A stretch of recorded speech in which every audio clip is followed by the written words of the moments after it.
What's good? I'm Laura. I'm Dee, and welcome to Spill the Tea with Laura and Dee. Yes. All right, so what are we chatting about today? I'm glad you asked. How to not get fucked. Yes, so our topic today, we are going to talk about if you're needing to sell quickly, how to protect yourself in each of those situations. So taxes. Got a tax lien on your property. Mm-hmm. Stressed out about having to pay that tax lien. What happens to them if they don't pay the tax lien in year one? So it really depends on your state. If you're in Georgia, you've really got about 2 years. And that's it's called your redemption period. Now, during that time, a lot of stuff can be going on. Obviously, your tax title can get sold. So then now someone has claim to your property. And essentially that redemption period, what that means is within the 2 years, if you go and pay the original tax plus the fees, plus any late fees, plus all the interest, and you give that to, generally it's an investor that picked it up. And if they don't pick it up, the state holds it. Then at that point, you essentially can redeem your property, hence the redemption period. But obviously, if you miss that period at that point, you've lost that house. Yes. But they do have to buy your tax liens for 2 years in the state of Georgia. And so if you know that you're up against potentially not being able to pay your lien, odds are it won't be purchased the first month. A lot of times they sit on the shelf for a while. And the foreclosure normally doesn't happen if the state purchases your tax liens. It's normally only if a private investor does, right? So the state can still do it. But they don't. It's faster if it's you have a little bit more time. If an investor, they have all the reason to just jump in. It's like, all right, this is my house now. Correct. So, but know that you've got the 2 years to pay it back. So create a payment plan and plan for that. So just, it's something you can stop even if it starts to happen. The next one is foreclosures. So the foreclosure rate for years, the whole time I had my real estate license, was under 1% of the market. We are now hitting about 2% of the market, which means the foreclosure rates, correct, they are going up. So more people are getting foreclosed on. I would like to kind of chat about this one a little bit because a lot of times hooking up with a realtor, a listing specialist who understands how to work with the bank and how to work through the foreclosure process is going to be your best bet if you can't stop the foreclosure by paying the bank off. So obviously, pay the bank off if you can, borrow money from family, from friends. If you can take it out on a credit card, it's a lot better to file bankruptcy on a credit card. You don't lose your house that way. Not saying to do that, I'm just saying it is an option.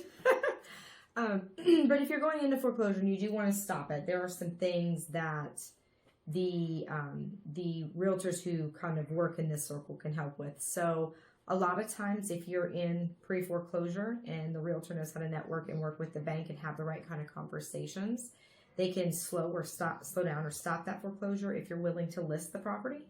So listing with somebody who understands about selling a property during what's called a short sale or a foreclosure is super important because it's not a typical sale. There's a lot more steps, a lot more of the process that kind of happens behind the scenes with the bank. And so a lot of times a person can sell their home in pre-foreclosure or what's called a short sale, meaning your realtor has worked with the bank, you've proven a hardship, and from there, the bank has agreed to take less than what you owe. And that's actually called a short sale. Now, if it does get to foreclosure and you are getting foreclosed on, the bank wants you out of the house, you didn't get to sell your property for whatever reason, there are also some things that you can do. You can ask the bank to buy your keys.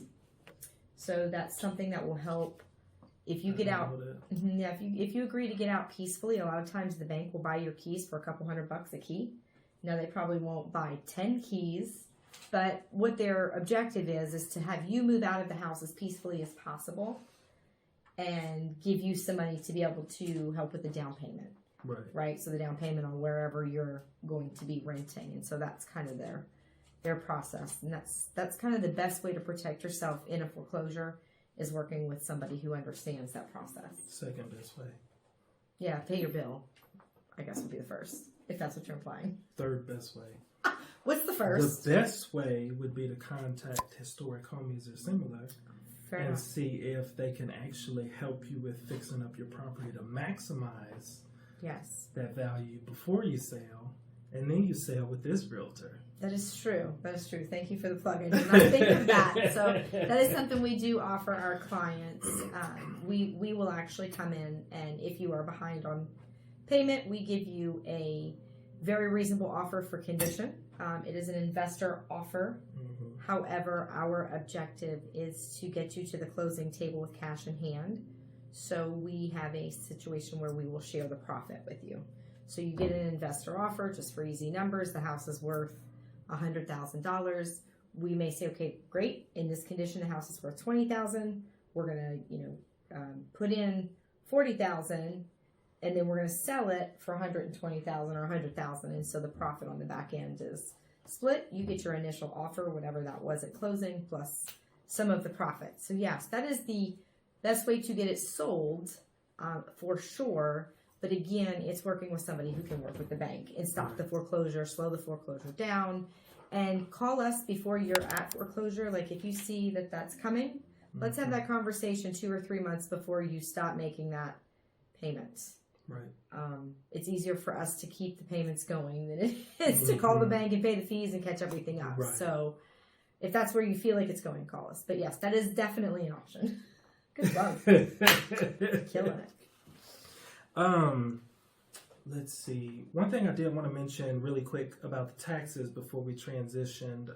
So going back to that 2-year redemption, one thing that can kind of be helpful in some cases is, so as a tax lien investor, a lot of the times, if you kind of think about what we're looking for, a tax lien investor, a lot of times is in it for the long haul. They may not actually be after the property.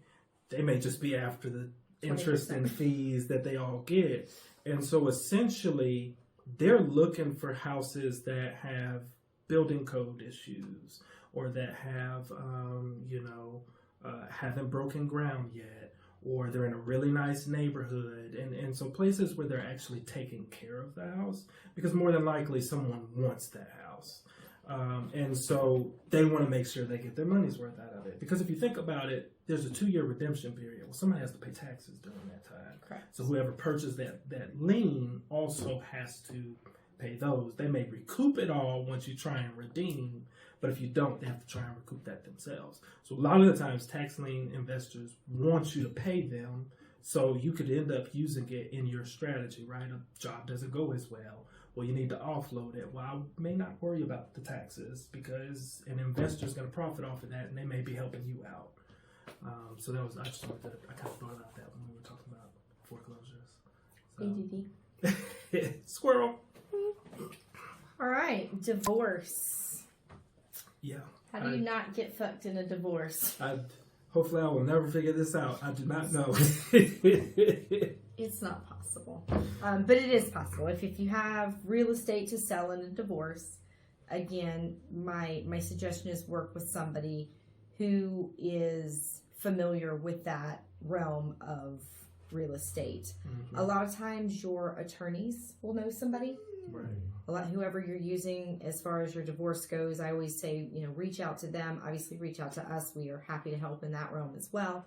But working with somebody who understands that process, because when you're ready to list that property, much of the time there's one side or the other that would rather cut their nose off to spite their face, right? Like they would rather take $30,000 less because they know how bad it screws the other side than just making it reasonable. And so finding somebody who's very good at mediating kind of in between the two is important, and having somebody who understands the timelines, because you don't want to get a property under contract as a seller that's in the middle of a divorce, and then your realtor sets the wrong expectation for the buy side, because what's going to happen is you're going to get under contract and then you're not going to close on time, and your buyer is going to walk, and you're going to have lost not only that buyer who's upset because they thought they were buying a house in 30 days and come to find out this has to go through the husband, the wife, the mediator, and the judge has got to sign off. Well, that's like 90 days. It's not a 30-day out close, right? That's a situation where we're going to push that date out really far, and then give everybody a stipulation that they can close earlier if that task is accomplished sooner rather than later. And so that perspective keeps everybody in the transaction happy, right? Their upset belly is, that's what I like to call it. Your belly's not happy with your decision and it's frowning. Maybe they're not happy with 90 days at the start of the contract, but if 45 days in, I can pick up the phone and say, hey, listen, judge just signed off. Then we can call the other side. Ex-wife, soon-to-be ex-husband are now both ecstatic with one another because the house is selling and we can close on day 50 instead of day 90. Right? And so, again, it's working with somebody who understands how to navigate the terms and conditions in a divorce. Don't get one. Yeah, I agree. I'll help Lexi kill you. I'm on camera saying that. I don't think I would be opposed to that.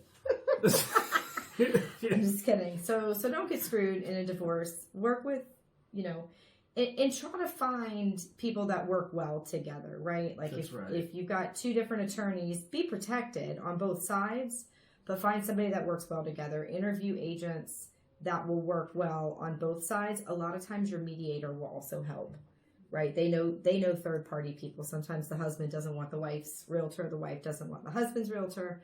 Your mediator is somebody who will have a good network of people, and sometimes your judge over your case. Right.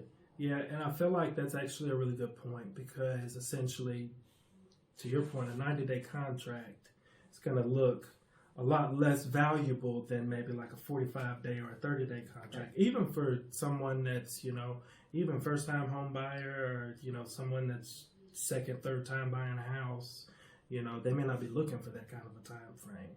Correct. But you may end up finding like, a local realtor or a Craig that works with investors that maybe have a little bit more of a patient timeline, right? They're actively flipping something right now, need something to come into the pipeline soon. 90 days? Oh, that's okay. Right. We still got 45 more days until this other house closes. We won't even be ready for it until then. So that a lot of the times can kind of help your situation, because to your point, if the timeline changes like that, an investor will be able to jump on that. Correct. And then just having that strong realtor who can control both sides without being bossy.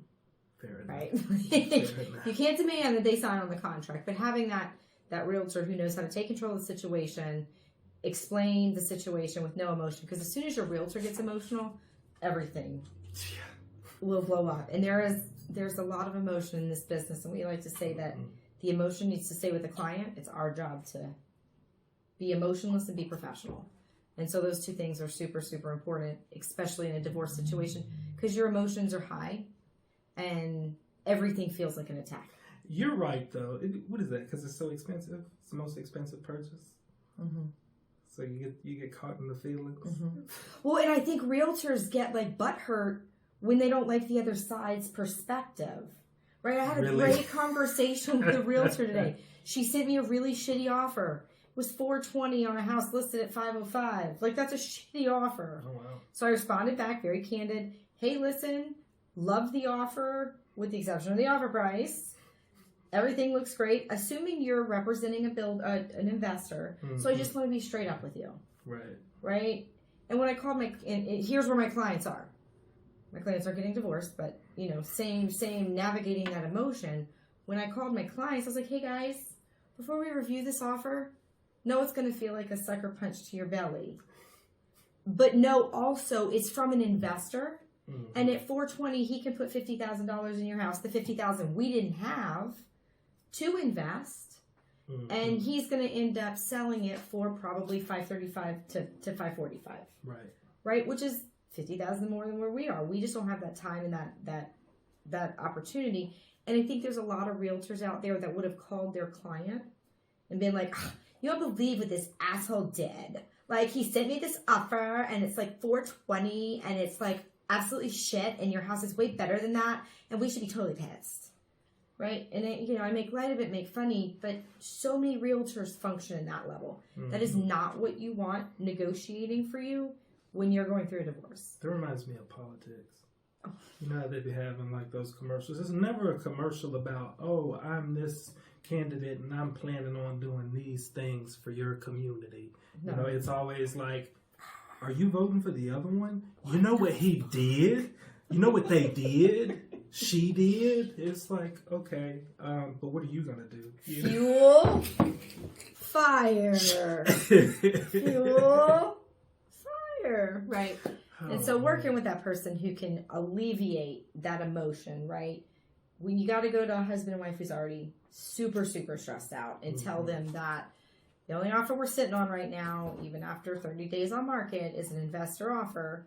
When everybody knows good and well, their house is worth where we're listed, right? It's just motivation of buyers is down. It's just easier to have that person who can navigate that transaction without feeling attacked, right? It is not like no one is attacking me when they send an offer. Mm-hmm.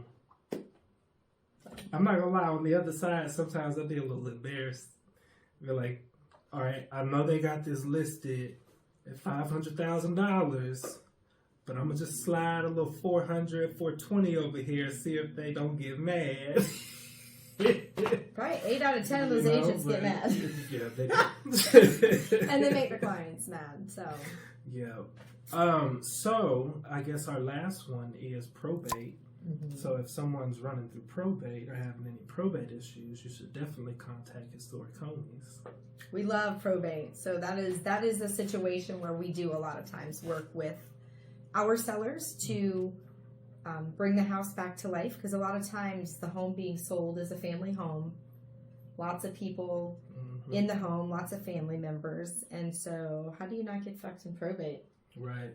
Yeah, and it's like, if you really think about it, there's just, how do you not get fucked in probate? That's such a loaded question, you know, because it's like, one, feelings are high. Correct. Right? Grief. Someone has passed. Yeah. So already we're looking at irrational like minds, right? Because they're just going through something, and it's all natural. It's just the part of the process, you know. And so when you really think about it, it's like, okay, well, if someone's passed, to your point, it may be a family home. Family home probably been there 30, 40, 50 years. Grandma has mauve carpet. Right. And it smells like mothballs. Right. And it's like, if you were to go out there and stick a sign in the yard, the only thing you're going to get are investors. You know, and again, what did I just say? Someone just passed, right? Feelings are high. They're going to have their guard up on investors because they're going to be like, well, you're just trying to screw me. Go away. Correct. You know, so it's like having a team with, like, you know, a realtor that's going to be a fiduciary for you, you know, a probate attorney that already knows and understands the process, you know, that is actively working with investors. At that point, what that kind of does is, any of those times the house may be outdated, investor kind of steps in, doesn't even really need to change title at that point. Nope. You know, just while the attorney kind of works on the estate, kind of has the investor kind of come in shortly after, fix it up, and then you get the maximum amount of your value on that. All the while, you know, having fiduciaries working for you, you know, it's like that could be a huge value add, because you could be fighting with the family. Well, that's... And then also still have a derelict house that can't nobody go live in. It's like, well, what are y'all fighting about? Right. Like, let the attorneys handle that. Let some folks fix up your house, and then have something worth value to kind of, hopefully you're not fighting at that point, but at least have something of value to fight over. Right. And understand the process. So if you do have a family member who passes away, there's going to be a lot of predators out there. Like, it's sad what we see in here, because people will make a promise or say something in a moment of grief or not understanding what they're saying or doing, and then they've committed to something that someone then tries to hold your hand to the fire with.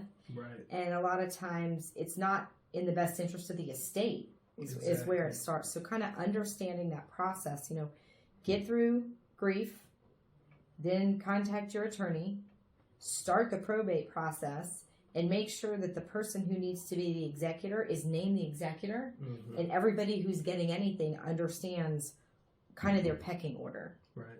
And then at that point, if you've got your attorney in place, again, your attorney is going to have probably a realtor, potentially a CPA. Some of these estates are massive. and all of a sudden you're file it. correct. And all of a sudden you're going to be managing funds that you weren't prepared to manage. And some of these estates, when they're rolled out, sometimes mom and dad's only giving 25%.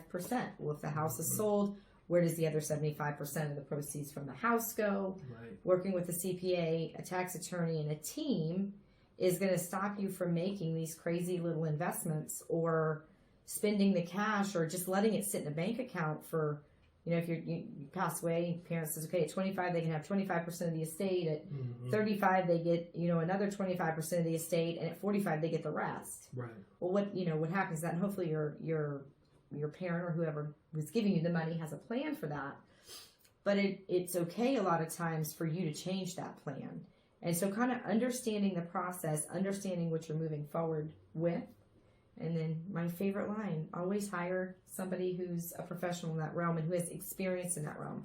Because much like divorce, probate can take a long time. I had an agent who I tell this story often. Her and I actually laughed and talked about this yesterday. Yes, yesterday, because the shoe's kind of on the other foot. But her very first closing, her very first transaction, she comes to me and she's like, okay, my buyer wants this house, but it's in probate.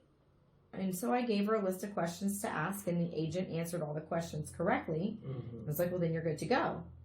Well, then the attorney started doing the work, and they were not good to go. It was not probated. So the family was dishonest with the agent, and the agent probably didn't have a backbone or understand the process. Right. So she didn't even know what the right questions were to ask. She's probably like, sure, I can list this out. So when they got to the closing table, her buyer was like, womp, womp, womp. He had to wait another 30 days. Well, if he was somebody who was selling a house, which he wasn't, he was moving from New York down to Atlanta and kind of was flexible on when he could move. He might have moved on. Well, correct. Correct. I mean, at that point, it might have been, well, shit, I got to rent an apartment. Right. Like, my truck is going to be here. I'm sorry. Right. And so not only would he have missed out on the house, both agents would have missed out on their commission. The seller would have missed out on the sale. And at the end of the day, who's responsible for that? It's the agent, in my opinion. Right. Right? The agent is the one that eats crow that listed it because she didn't ask the right questions and get the right documentation. Yeah, I was going to say, because you can verify it, too, Correct. depending on what county it's in. Yeah, so you just call the attorney who's on probate. Fair enough. Hey, where are we? Can we get the signed documents from the judge? Right. Do we know, just again, working with that team. There's no reason to add extra work to your plate. Right. Work with that team. And if you're working with, your attorney and your realtor and your CPA and everybody has that relationship, and it's a very symbiotic relationship, it eliminates so much headache for the client. Yeah, and I feel like, too, then it's like if you're not careful and you don't know those steps, like it's not like maybe the agent didn't, trying to, even as an investor, trying to help somebody out. The family could be like, yeah, no, we definitely own this house. We're going to be the executor. You start working on it, then you find out somebody on the other side of the country is the executor. And he's like, who's working on the house? No, get him out of here. Right. Right. And then it's just like, okay, well, did you spend money on it? Because you're not getting that back. No. You have no claim on that house. No. You try and get your contractors to put a mechanics lien on it, but you done at that point. Kiss that money. And that's a very simple thing of just being like, well, who's the executor? When was that judgment made? And can I actually see the paperwork on it? Right. Well, it's something else I thought about. So the same realtor was all excited about a listing she's got. How'd you get it? It's a friend of mine from tennis. She's been doing a really great job loving on her tennis network. Right. And so she's really starting to build these relationships where these people that know her, right? They know and like her because they play tennis together with her, and she's just a doll. Right. But they're starting to bring her more business, right? Because she's nurtured these relationships. Right. She is. She's phenomenal. I love Candace. And so she's all excited, and she's telling me, right, this house is not actually in probate, but the husband passed away 7 years ago. I'm like, oh, well, humans, if you're selling a house, it is. So his name is still on the property. And so that means, no, she's not in probate right this second, but the house may never have been, his will may never have been probated. Right. And so we went through a series of questions yesterday that she needs to be finding out from the seller. So there's somebody who's on the deed that's alive, but there's somebody who's not. And so that's I saw a property recently that was in the same scenario.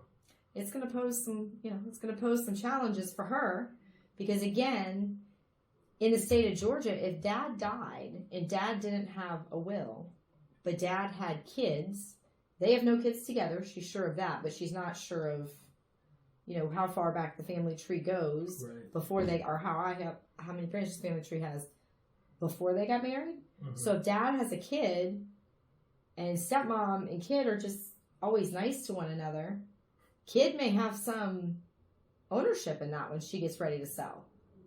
Right? Yeah. And so again, it's understanding that process, working with people who have worked through that process before, because Candace had no idea to ask those questions. Mm-hmm.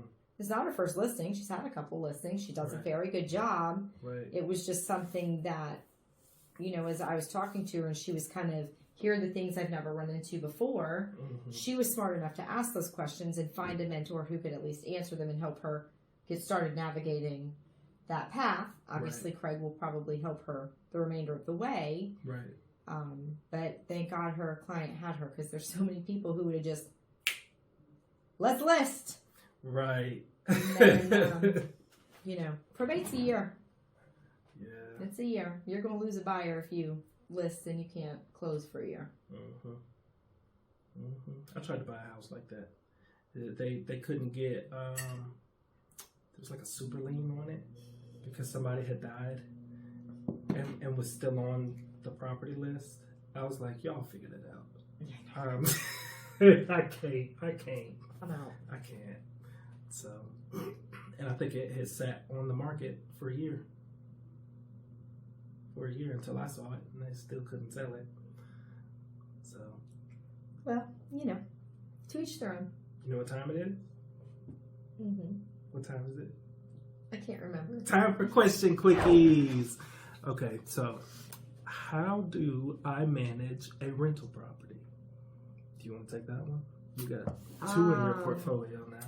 We do. So how do you manage a rental property? I do it both ways. It depends on where the property is for me. Mm-hmm. It depends on the cash flow that the property has. So, our duplex in Rome is totally paid for.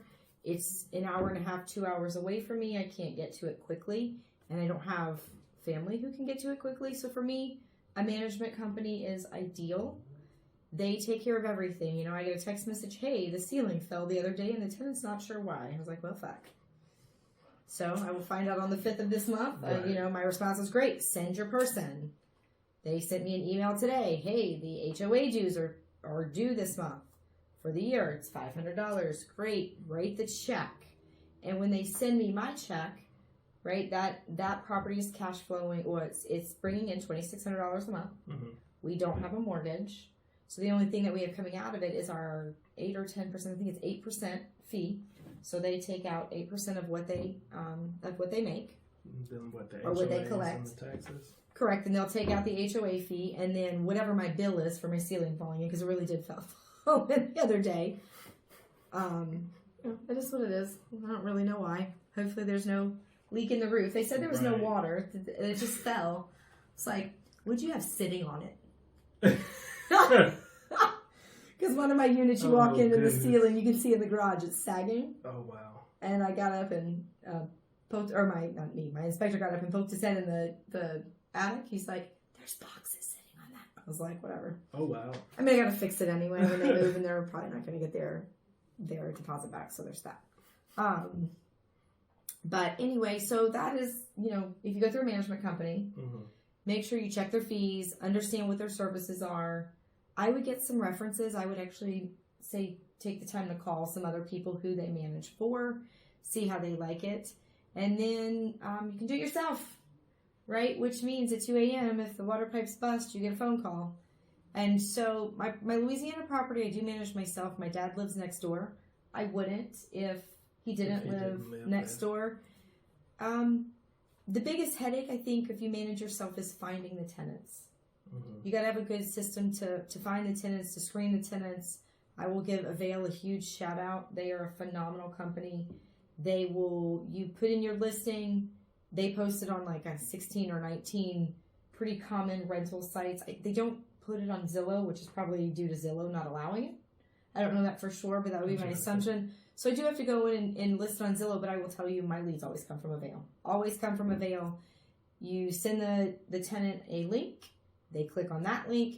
They fill out and pay for their background inspection on Avail. Avail then sends you a report. We get a criminal background check. We get a financial background check. And then we also get any foreclosure or evictions. So we can see all of that, which is great. We collect money through the cash apps. So different tenants have paid us different ways, which is fairly easy. Right. I haven't had a bad experience yet. I have had a tenant not pay, and I had to go through the whole eviction process. But even that wasn't a terrible experience. Like, that was not so bad. So I think it's know what your objectives are. Know how much you're cash flowing. My Louisiana property has a mortgage on it. We cash flow about $250 a month. And it doesn't increase in value as quickly as my own property does. Fair enough. So I don't think you look at your monthly cash flow. I think you got to look at your monthly cash flow. I think you got to look at what your appreciation is. Listen, we have to talk about that. Don't say it doesn't appreciate. It does, but not really. Not if you do it right. And just kind of see what your end goals are as far as that particular property. Because I will tell you, I will buy a house, I will let somebody else manage it, and I will cash flow negatively. That is still a positive in my brain because depending on where it runs on its own. Well, correct, and depending on where that property is, it may cash flow negatively for year 1 and 2. Mm-hmm. But based on the rent increase and the value increase, like, you go buy a house in Alpharetta, year 1 and 2, you may not cash flow. I have a client who just did a 5-year loan, seller financing. He's going to be renting it out. His house payment's $4,000, $4,800 a month, right? Because he's paying it off in 5 years. Mm-hmm. He's going to cash flow negative $2,500 a month. Right? Because he's going to rent it out. He's just going to pay it off early. Correct. He's choosing to pay it off early. Mm-hmm. And so for him, that's the best situation. So cash flow doesn't need to be your main driver. I think the entire picture needs to be your driver. What do you do about not flipping, as in, like, what do you do about turning the property, I guess I should say? So a tenant leaves, you got to do, like, any kind of repair, anything like that. And then... So most of the time when a tenant leaves, if they're leaving on their own terms, wherever they're going, the rent probably starts before yours ends. Mm-hmm. And if you're a reasonable landlord, like my last tenant that just moved out, her lease was not up until February, right? Mm-hmm. So technically she owes me February's rent. And if she moves out and relinquishes the property back to me, by legal law, I can take her money and I can put somebody in February. So if I got somebody in mid-February, I could prorate their rent and get a month and a half worth of rent, right? So we require 2 months deposit, which is pretty standard in today's day and time across all the states that we have houses in. And then from there, when they move out, like this particular tenant, I told her, I said, listen, if you want to show the property, and work with me, if I can find somebody to sign a lease before February 1, I will let you out of your lease. But that means you have to show the property, right? You have to keep it show ready because your tenants do not. Oh my God. Like, the tenant called me that ended up renting the property. After she saw it, she called me crying. She was like, oh my God, you're like the nicest person I've talked to and I want to rent from you so bad. But the house is so disgusting. I can't rent it. Remind me what was in it. Cockroaches and the big red bird. But what kind of feces was in it? Rat. Yeah. So this particular tenant, because of the bird, with her talons and beak and all that, she's a beautiful bird, but we couldn't spray. And this tenant brought cockroaches from her last. We didn't have them before she moved in. I'm 100% sure. And when she moved out, it was bad. So anyway, my tenant, like the new tenant, called me crying, like legitimately crying. I was like, shit, I'd have been crying too. No, I mean, I have the woman's deposit. I don't give a shit. I paid for the cockroach spray. No, I'm talking about in her situation. Oh, It's for her sure. out of the Well, grant. sure. She was getting kicked out of her house that she had a 2-year lease on. She had 8 or 9 months left on the lease. The landlord sold the property and the new buyer was moving in. And she didn't even have a 30-day race. So this poor woman was like up against a huge, huge, huge wall. And financially it was difficult, right? It was very difficult. And so we actually ended up spreading her deposit payment down by over 2 months instead of 1. So we tried to work with her a little bit. And, for this particular one, I told the client, the original tenant, you must be out by X day in January, even though you've paid for all of January, because if she's going to move in and take possession by Feb 1, we professionally clean and we don't charge our clients for the cleaning. That's something that comes out of our profit. But after every tenant leaves, we have the home professionally cleaned. I love my housekeeper in Louisiana. She's so cute. And so anyway, she gives me feedback as to whether the home was cleaned to her standards or not. If she has to go through a deep clean, which we did, she was disgusted with the amount of rat feces. And my house is treated, y'all. Like, it's legit treated. So it hasn't had mice in a long time. Right. Like, the tenant confirmed that the mice were no longer a problem. Like, we had the holes plugged up. That means they lived in the rat feces like that. So gross. But anyway, my housekeeper was able to come in. I network with very good people, so when I call them, they're usually able to get me on their schedule within 24 hours because they know as a landlord I need to flip things quickly. So we were able to mitigate the roach problem, hopefully. My new tenant is supposed to let me know. She was like, yeah, we saw a ton of dead roaches when we moved in. I was like, I'm sorry. I got to have the housekeeper come back out, but we were very much backed up. And so we were able to get somebody in. Now, in a normal situation, you need to plan to have a 30-day rotation when somebody moves out, because a lot of times you'll start marketing before they move out, but then they have until most of the time showing a property with a tenant in it. I would not suggest. Right. So be ready for that 30-day rollover, or be ready to work with your tenant, and then they get pissed off when you send them the deposit and it's $300 short of what they were expecting.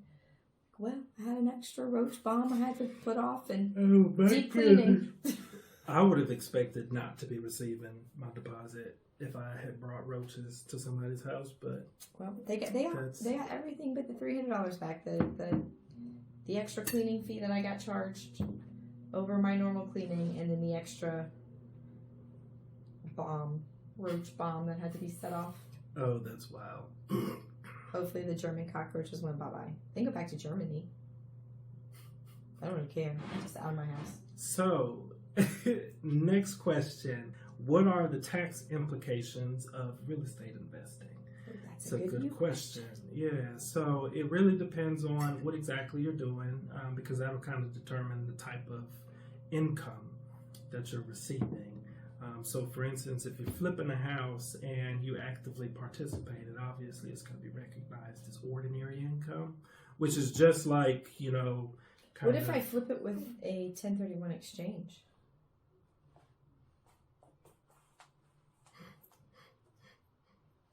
It's not ordinary income. Funny. Yeah, no. So in a 1031, so let me finish this first.